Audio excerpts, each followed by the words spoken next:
পুনৰ বিতৰ্কত অসম সাহিত্য সভা এবাৰ অসম সাহিত্য সভাৰ পাঠশালা অধিৱেশনত লোকগীতৰ শিল্পী পনিতা বৈশ্য মেধিক চৰম অপমান আৰু এই কথা নিজেই খুদ শিল্পীগৰাকীয়ে যেহেতু পনিতা বৈশ্য মেধি অসমৰ কামৰূপীয় লোকগীতৰ অদ্বিতীয় এগৰাকী কণ্ঠশিল্পী তেওঁ যথেষ্ট সংখ্যক কামৰূপীয় লোকগীত গাইছে আৰু অসমৰ ৰাইজে তেখেতৰ কণ্ঠ আদৰি লৈছে তেখেতৰ গীতসমূহ আদৰি লৈছে আৰু তেওঁ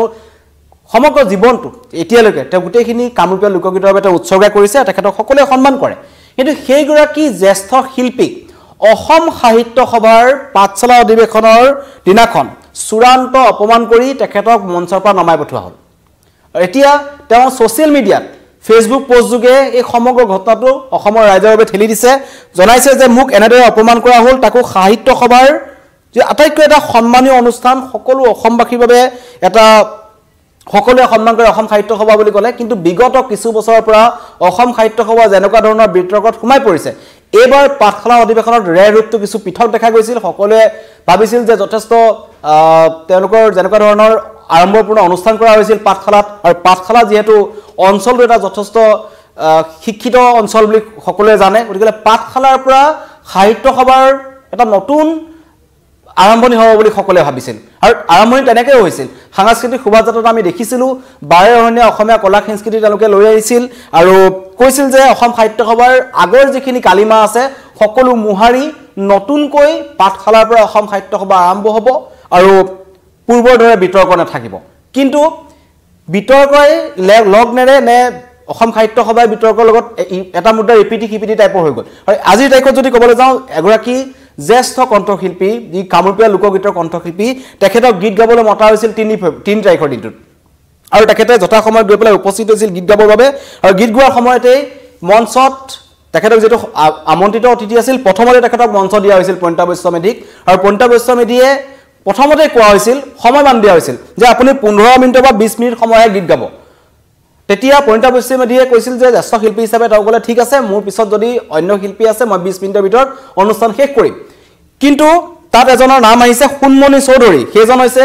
খুনমণি চৌধুৰী হৈছে অসম সাহিত্য সভাৰ এজন সাংস্কৃতিক কৰ্মী বুলি নিজকে পৰিচয় দিছে কিন্তু খুনমণি চৌধুৰী অসমৰ সাংস্কৃতিক ক্ষেত্ৰখনত তেখেতৰ অৱদান কি হেতু তেখেতে জনালে ভাল হয় কিন্তু এই খুনমণি চৌধুৰী নামৰ ব্যক্তিজনে দুটা গীত গোৱাৰ পাছত চূড়ান্ত অসভ্যতালি কৰি মঞ্চলৈ উঠি আহিল আৰু পনিতা বৈশ্য মেধিক গানটো গাই থকাৰ মাজতেই গানটো বন্ধ কৰিবলৈ বাধ্য কৰালে এয়া হৈছে অসম সাহিত্য সভাৰ পাঠশালা অধিৱেশনৰ সাংস্কৃতিক অনুষ্ঠানৰ মাজৰ এটা কাণ্ড আৰু এই কাণ্ড এতিয়া সমগ্ৰ ৰাজ্যবাসীক চকু কপালত তুলিছে কাৰণ নিজেই বাতিছে 3 ফেব্ৰুৱাৰীত পনিতা বৈশ্য মেধি নিজৰ ফালৰ পৰা যোৱা নাছিল তেখেতক আমন্ত্ৰণ কৰা হৈছিল আমন্ত্ৰিত তেখেতজন অতিথি আছিল আৰু কামৰূপীয় লোকগীতৰ বাবে তেখেতৰ যিমানখিনি অৱদান আছে অসমৰ আমাৰ যিখিনি সাংস্কৃতিক ক্ষেত্ৰ আছে পনিতা বৈশ্য মেধি অসমৰ কামৰূপীয় লোকগীতৰ এগৰাকী অদ্বিতীয় শিল্পী বুলি ক'ব লাগিব কাৰণ তেওঁৰ যিখিনি গান আছে তেখেতৰ যিখিনি কণ্ঠদান কৰা গীত আছে ও খালকি চুটি খালকি ফুলেশ্বৰী এনেকুৱাবোৰ গীতে প্ৰতিটো প্ৰজন্মক নতুন প্ৰজন্মৰ পৰা আৰম্ভ কৰি জ্যেষ্ঠ যিসকল লোক আছে তেওঁলোকলৈ কিন্তু মহাচন্ন কৰিছিল আৰু এই গীতসমূহত কামৰূপীয় লোকগীতৰ যি স্বকীয়তা আছে পনিতা বৈশ্য মেধিৰ কণ্ঠত হেতু নিগৰি ফুটি ওলাইছিল গতিকে তেখেত এজন প্ৰকৃত লোকশিল্পী বুলি সকলোৱে একে মুখে স্বীকাৰ কৰে হেতু পনিতা বৈশ্য মেধিৰ কথা জ্যেষ্ঠ যিসকল আছিলে ৰামেশ্বৰ পাঠকৰ পৰা আৰম্ভ কৰি তেওঁলোকৰ পৰা আৰম্ভ কৰি নৱপ্ৰজন্মৰ হাৰ্থব জুবিন গাৰ্গলৈকে এটা কথা সকলোৱে কয় যে কামৰূপীয় লোকগীতৰ ক্ষেত্ৰত যেনেকুৱা ধৰণৰ স্বকীয়তা বজাই ৰাখি গীত গাব লাগে সেই ক্ষেত্ৰত এইগৰাকী পনিতা বৈশ্য মেধি অদ্বিতীয় গতিকে তেওঁৰ সমান কোনো তেওঁৰ দৰে এতিয়া বৰ্তমানলৈকে এইখিনি সময়ত কামৰূপীয় লোকগীতৰ ওপৰত গীত গোৱা অন্য মহিলা কণ্ঠশিল্পী এইটো সময়ত নাই কিন্তু সেইগৰাকী কণ্ঠশিল্পীক অসম সাহিত্য সভাৰ অধিৱেশনৰ মঞ্চৰ পৰা দুটা গীত গোৱাৰ পিছতে নমাই পঠোৱা হ'ল তাৰ পিছত প্ৰতিক্ৰিয়া হৈছে আৰু তেখেতে সকলো বস্তু লিখিছে যে কি হৈছিল সামাজিক মাধ্যমত এটা পোষ্ট কৰিছে ইতিমধ্যে হয়তো আপোনালোকে পাইছে তথাপি মই তেখেতে কি লিখিছে কৈছো গীত পৰিৱেশন কৰিবলৈ গৈ মঞ্চত অপমানিত হলো অসম সাহিত্য সভাৰ দ্বিবাৰ্ষিক পাঠশালা অধিৱেশন বজালিত যোৱা 3 ফেব্ৰুৱাৰী 2025 চন অনুষ্ঠানৰ আৰম্ভণিতে মোৰ প্ৰথম প্ৰগ্ৰাম আছিল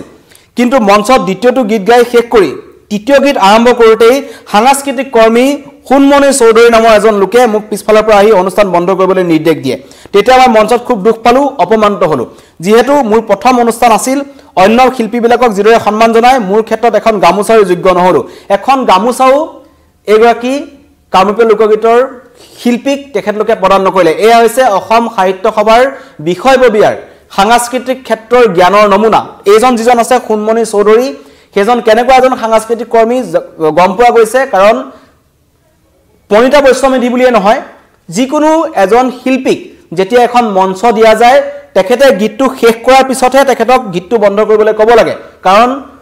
সন্মানীয় বাদ্যযন্ত্ৰীসকল থাকে তেওঁলোকৰো বাদ্য সংগত কৰি থাকে গতিকে সকলোৰে এটা সন্মান আছে তাত লাখ লাখ মানুহ থকাৰ মাজত এজন সাংস্কৃতিক কৰ্মী বুলি যিজনে নিজকে পৰিচয় দিছে যিজন নাম হৈছে খুনমণি চৌধুৰী অসম সাহিত্য সভাৰ ডাঙৰ ডাঙৰ বিষয়ববীয়া আপোনালোকে যদি চাই আছে লাইভটো আপোনালোকে এই খুনমণি চৌধুৰী নামৰ যিজন ব্যক্তি আছে যিজনে নিজকে সাংস্কৃতিক কৰ্মী বুলি বাৰে বাৰে মন্তব্য কৰিছিল বা তেখেতে নিজকে যি সাংস্কৃতিক কৰ্মী বুলি নিজৰ এটা নাম তেওঁ নামৰ সন্মুখত লগাইছে কেনেকুৱা ধৰণৰ সাংস্কৃতিক কৰ্মী আপোনালোকে প্ৰশ্ন কৰক পাঠশালা যি অসম সাহিত্য সভাৰ অধিৱেশনত তেখেতক দায়িত্ব দিয়া হৈছিল দায়িত্ব কোনে দিছিল এনেকুৱা ধৰণৰ সাংস্কৃতিক কৰ্মীক সেইটো এটা প্ৰশ্ন কিন্তু এনেকুৱা মানসিকতা আমি শিল্পীসকল কেনেদৰে জীয়াই থাকিম বুলি এটা পণিতা বৈশ্যমেধিয়ে প্ৰশ্ন কৰিছে কাৰণ এখন ফুলাম গামোচা অসম সাহিত্য সভাত সাংস্কৃতিক অনুষ্ঠান কৰিবলৈ যোৱা এগৰাকী জ্যেষ্ঠ কণ্ঠশিল্পীক অসম সাহিত্য সভাৰ ফালৰ পৰা এখন ফুলাম গামোচা তেওঁলোকে দিব নোৱাৰিলে ইপিনে তেওঁলোকে আড়ম্বৰপূৰ্ণ এটা সাহিত্য সভা পাতিছে বটা বিতৰ্ক আছে নতুনকৈ কোৱাৰ প্ৰয়োজন নাই যিকেইখন কিতাপ তেওঁলোকে নিৰ্বাচিত কৰিলে লেখিকাই নিজেই সেই কিতাপকেইখনৰ ওপৰত আচৰিত হৈছে শিশু সাহিত্যৰ বাবে যিটো বটা পাব লাগে তাত তেওঁলোকে চলচ্চিত্ৰ সমালোচকৰ বাবে লিখা কিতাপৰ নাম দিছে মদাৰপুৰৰ জুই তাৰ পিছত নিজেই তেওঁলোকে ক'বলগীয়া হৈছে পান্তশালা নামৰ এখন কিতাপক লৈ পেলাই বিতৰ্ক হৈছে গতিকে সেইখন কিতাপ লেখিকাই পঠুৱাই নাছিল গতিকে কোনে নিৰ্বাচিত কৰিছে কেনেকৈ নিৰ্বাচিত কৰিছে একাধিক বিতৰ্কত এতিয়া এই সাহিত্য সভা অধিৱেশনখন সোমাই পৰিছে তাৰ মাজতে নতুনকৈ আহিল এই পণিতা বৈশ্যমেধিক তেওঁলোকে মঞ্চৰ পৰা এক প্ৰকাৰ নমাই পঠিয়ালে এগৰাকী ৰাজ্যৰ এগৰাকী জ্যেষ্ঠ কণ্ঠশিল্পীক তেওঁলোকে নমাই পঠিয়ালে কিন্তু অপ্ৰিয় সত্য কথা এইগৰাকী পণিতা বৈশ্যমেধিতকৈ তৰুণ বা তেওঁলোক নতুন প্ৰজন্মৰ একাংশ শিল্পীক কিন্তু তাত গীত গাবলৈ স্থান দিয়া হ'ল তেওঁলোকক মঞ্চ এৰি দিয়া হ'ল গতিকে চৰম অপমান জ্যেষ্ঠ শিল্পীক তাকো অসম সাহিত্য সভাৰ যিখন মঞ্চ তাত এগৰাকী পণিতা বৈশ্যমেধি তেখেতে নিজেই খুব উজাৰি পেলাই এই কথাখিনি ফেচবুকত লিখিছে অসমৰ ৰাইজলৈ এৰি দিছে অসমৰ ৰাইজৰ পৰা তেওঁ বিচাৰিছে যে অসমৰ ৰাইজে তেখেতক যিমানখিনি মৰম দিলে কাৰণ অডিঅ' কেছেটৰ দিনৰ পৰা চুটি খালকি বুলি ক'লে সকলোৱে জানে আৰু পণিতা বৈশ্যমেধিৰ নামটো সকলোৱে চিনি পায় তেখেতক গতিকে জ্যেষ্ঠ শিল্পী আৰু ৰাজ্যৰ বিভিন্ন প্ৰান্তত তেখেতক কামৰূপীয় লোকগীতৰ বাবে আখৰাবে মাতি লৈ যোৱা হয় তেখেতক বিভিন্ন ধৰণৰ কাৰ্যসূচীত তেখেতে অংশগ্ৰহণ কৰে বিভিন্ন জনৰ তেওঁৰ কথা জানে তাৰ পিছত কিন্তু অসম সাহিত্য সভাই সেই কথাটো নাজানে এটা অতি দুখৰ কথা কিন্তু গতিকে এয়া হৈছে অসম সাহিত্য সভাৰ কথা অসম সাহিত্য সভাৰ কথা যিমানেই নকওঁ সিমানেই কম হ'ব কাৰণ ছ'চিয়েল মিডিয়াত এতিয়া ভাইৰেল হৈ পৰিছে আৰু সকলোৱে অসম সাহিত্য সভালৈ প্ৰশ্ন তুলিছে যে শিল্পীক অপমান কিয় কাৰণ ইয়াৰ আগতে তেওঁলোকৰ বটা বিতৰ্ক সোমালে তাৰ পিছত এতিয়া শিল্পীক অপমান কৰাৰ কথা ওলাইছে আৰু একাংশ জ্যেষ্ঠ শিল্পীয়ে এই কথাটোক লৈ পেলাই কিন্তু প্ৰতিক্ৰিয়া প্ৰকাশ কৰিছে অসমৰ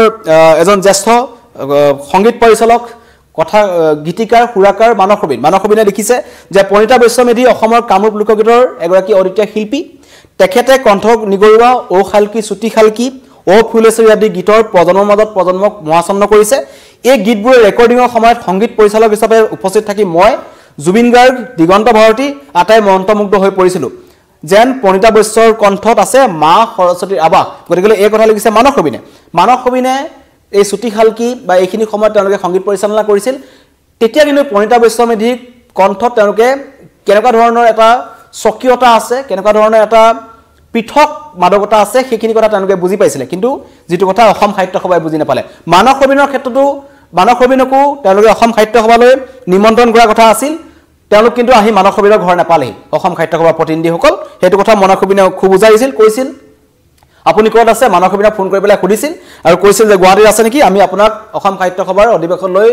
গীত পৰিৱেশনৰ বাবে নিমন্ত্ৰণ কৰিবলৈ আহি আছোঁ আপুনি যদি ঘৰত আছে মানসবিন ৰখি থাকিল কিন্তু অসম সাহিত্য সভাৰ একাংশ লোক আহি নেপাল তেওঁলোকে তাতে থাকিল তেওঁলোকে নেপালহি এয়াই হৈছে অসম সাহিত্য সভাৰ অধিৱেশন অনুষ্ঠিত হৈ থকাৰ মাজত তেওঁলোকৰ বিতৰ্ক ইটোৰ পিছত সিটো বিতৰ্ক তাৰ আগতো আমি দেখিছিলোঁ অসম সাহিত্য সভাৰ সভাপতি ভোট গণনাৰ সময়ত কেনেকুৱা ধৰণৰ মাৰপিট হৈছিল সেইটো বক্সিং ৰিঙৰ নিচিনা লাগিছিল অসম সাহিত্য সভা যেন নহয় ক'ৰবাত বক্সিং ৰিং আৰু মাৰপিট দেখি পেলাই অসম সাহিত্য সভাৰ ভোট গণনাৰ সময়ত সমগ্ৰ অসমবাসী লজ্জিত হৈছিল সকলোৱে কৈছিল ইমান ডাঙৰ এটা অনুষ্ঠান যেটো 1917 চনত আৰম্ভ হৈছিল সেই অনুষ্ঠানটোত যিমানসকল ডাঙৰ ডাঙৰ আমাৰ সাহিত্যিক কাণ্ডাৰী আছে তেওঁলোকে যেনেদৰে গোটেই জীৱনটোৰ সাহিত্যৰ প্ৰতি উৎসৰ্গা কৰি অসম সাহিত্য সভাক অসমৰ ৰাইজৰ বাবে অসমৰ জনজীৱনৰ বাবে অসমৰ এই যি শিক্ষাৰ দিশ আছে সকলোৰ বাবে তেওঁলোকৰ যি অৱদান আছিল সকলোখিনি তেওঁলোকে কৰি থৈ গ'ল কিন্তু যিমানেই সময় বাগৰিল বিগত 5-6 বছৰমানৰ আগৰ পৰা আমি দেখি আছো অসম সাহিত্য সভা মানে এটা বিতৰ্কিত অনুষ্ঠানলৈ পৰিণত হ'ল আৰু আশা কৰা হৈছিল এইবাৰ কিছু পৃথক হ'ব অসম সাহিত্য সভা একাংশ লোকক বাহিৰ কৰা হৈছিল বুলি ক'ব বিচাৰিছিল কিন্তু কৰবাত নহয় কৰবাত ভিতৰটো নহল ভিতৰটো কিন্তু শুদ্ধ নহল অসম সাহিত্য সভাৰ এই যে মই ইতিমধ্যে আমি নাম প্ৰকাশ কৰি আছো খুনমণি চৌধুৰী নামটো বাৰম্বাৰ এটো কাৰণে কৈছো সমগ্ৰ অসমবাসী ৰাইজে জানিব বিচাৰিছে এই খুনমণি চৌধুৰী কেনেকুৱা ধৰণৰ সাংস্কৃতিক কৰ্মী আৰু অসমৰ সাংস্কৃতিক ক্ষেত্ৰখনৰ বাবে এই খুনমণি চৌধুৰীৰ অৱদান কি খুনমণি চৌধুৰীয়ে পণিতা বৈশ্য মেধিক দৰে এগৰাকী জ্যেষ্ঠ হ'ব পাৰে সময়ৰ নাটনি হ'ব পাৰে যিকোনো অনুষ্ঠানৰ সময় নাটনি থাকিব পাৰে কিন্তু দ্বিতীয়টো গীত গোৱাৰ পিছতে যদি পণিতা বৈশ্য মেধিক তেওঁলোকে সাংস্কৃতিক কৰ্মীজনে বা তেওঁলোকৰ যি অনুষ্ঠান হৈ আছিল কমিটিয়ে যদি জনালেহেঁতেন আমাৰ সময়ৰ কিছু অভাৱ আছে আপুনি তৃতীয়টো গীত পৰিৱেশন কৰিব নালাগে আপুনি দ্বিতীয়টো গীত পৰিৱেশন কৰি অনুষ্ঠান সামৰি দিয়ক আৰু আপোনাৰ সন্মানেৰে এখন ফুলাম গামোচাৰে যদি তেখেতক সন্মান জনালেহেঁতেন তেন্তে পণিতা বৈশ্য মেধিয়ে তেখেতৰ ইমান দীঘল কেৰিয়াৰত আজিলৈকে আমি দেখা নাই পণিতা বৈশ্য মেধিয়ে এনেদৰে ফেচবুক পোষ্ট লিখিবলগীয়া হৈছে কিন্তু তেওঁ লিখিবলগীয়া হ'ল তেখেত মঞ্চত আৱেগিক হৈ পৰিল তেখেতে কান্দি কান্দি মঞ্চৰ পৰা গুচি আহিবলগীয়া হ'ল গতিকে জীৱনজোৰা তেওঁ যিমান কামৰূপ লোকগীতৰ বাবে কাম কৰিছে তেওঁ যেন কৰবাত নহয় কৰবাত অসম সাহিত্য সভাত এনেকুৱা ধৰণৰ এটা ফল পালে যাৰ বাবে এটা লজ্জিত হৈছে সাংস্কৃতিক প্ৰেমীসকল সাংস্কৃতিক প্ৰেমী ৰাইজ অসমবাসী ৰাইজ আৰু আটাইতকৈ বেয়া লাগিছে অসম সাহিত্য সভাৰ মজিয়াত এগৰাকী লোকগীত শিল্পীক চৰম অপমান কৰা হ'ল গতিকে অসম সাহিত্য সভাক কথা কোৱাৰ এতিয়া কোনো প্ৰয়োজন নাই কাৰণ অসম সাহিত্য সভাত এনেকুৱা ধৰণৰ ঘটনা হৈ থাকে অসম সাহিত্য সভাই এনেকুৱাবোৰ ঘটনাৰ পৰা ইয়াৰ আগতেও শিক্ষা ল'ব লাগিছিল কিন্তু তেওঁলোকে শিক্ষা নললে যাৰ বাবে এই খুনমণি চৌধুৰীৰ নিচিনা একাংশ সাংস্কৃতিক কৰ্মী এতিয়াও এই সাহিত্য সভাৰ ভিতৰে বাহিৰে গিজগিজাই আছে যাৰ বাবে এনেবোৰ অনাকাংক্ষিত ঘটনা কিন্তু সংগত হৈ আহিছে নতুন বিতৰ্ক এইবাৰ বটা বিতৰ্কৰ পিছত প্ৰথমতে যদি কওঁ অসম সাহিত্য সভাৰ সভাপতিৰ নিৰ্বাচনৰ ভোট গণনাত মাৰপিট হৈছিল ইতিমধ্যে কৈছো বক্সিং ৰিঙৰ নিচিনা লাগিছিল অসম সাহিত্য সভাৰ ক্ষেত্ৰখনত সকলোৱে সমগ্ৰ অসমবাসী লজ্জিত হৈ পৰিছিল তাৰ পিছত সকলোৱে আশা কৰিলে যে নাই এবাৰ পাঠশালা যি অধিৱেশন আছে তাৰ পৰা অসম সাহিত্য সভাৰ নতুন ৰূপ দেখা পোৱা নগ'ল দুদিনমানটো ৰংচঙীয়া হৈছিল কিন্তু তাৰ পিছত লাহে লাহে বটা বিতৰ্ক আহিল লেখিকাই গণ নাপায় তেওঁৰ কিতাপ কেনেদৰে আহিলে গতিকে সেইটো আজিলৈকে অসম সাহিত্য সভাই জনাব নোৱাৰিলে তাৰ পিছত এতিয়া জ্যেষ্ঠ এগৰাকী শিল্পীক তেওঁলোকে মঞ্চৰ পৰা নমাই পঠিয়ালে এয়া হৈছে অসম সাহিত্য সভা ধন্যবাদ